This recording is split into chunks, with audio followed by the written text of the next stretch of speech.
Cockroach Janata പാർട്ടിയുടെ പ്രതിഷേധത്തോട് കേന്ദ്ര സർക്കാർ സ്വീകരിച്ച നിലപാട് ജനാധിപത്യ ബോധത്തെ തന്നെ ചോദ്യം ചെയ്യുന്നതാണ്.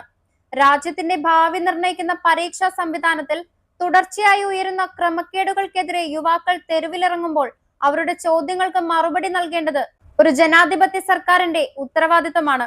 എന്നാൽ പ്രശ്നങ്ങൾ ഉന്നയിക്കാനെത്തിയ യുവാക്കളെ കേൾക്കുന്നതിന് പകരം പ്രതിഷേധ മാർച്ചിന് അനുമതി നിഷേധിക്കുകയും പോലീസ് നടപടികളിലൂടെ പ്രതിഷേധത്തെ അടിച്ചമർത്താൻ ശ്രമിക്കുകയും ചെയ്തു.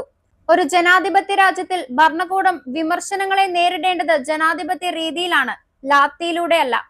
ഒരു സർക്കാരിന്റെ ശക്തി പ്രതിഷേധങ്ങളെ അടിച്ചമർത്തുന്നതിലല്ല, വിമർശനങ്ങളെ കേൾക്കുകയും ജനങ്ങളുടെ ആശങ്കകൾക്ക് മറുപടി നൽകുകയും ചെയ്യുന്നതിലാണ്. പരീക്ഷാ ക്രമക്കേട് സംബന്ധിച്ച് കേന്ദ്ര സർക്കാർ തുടർച്ചയായി പ്രതിരോധ നിലപാട് സ്വീകരിക്കുകയും പ്രതിഷേധങ്ങളെ നിയമക്രമ പ്രശ്നമായി മാത്രം കാണുകയും ചെയ്യുന്നത് ജനാധിപത്യത്തിന് ആരോഗ്യകരമായ പ്രവണതയല്ല. മോദി സർക്കാർ ഈ വിഷയത്തിൽ മൗനം അവസാനിപ്പിക്കണം. പ്രതിഷേധക്കാരെ കുറ്റവാളികളായി ചിത്രീകരിക്കുന്നതിന് പകരം അവർ ഉയർത്തുന്ന ചോദ്യങ്ങൾക്ക് മറുപടി നൽകണം.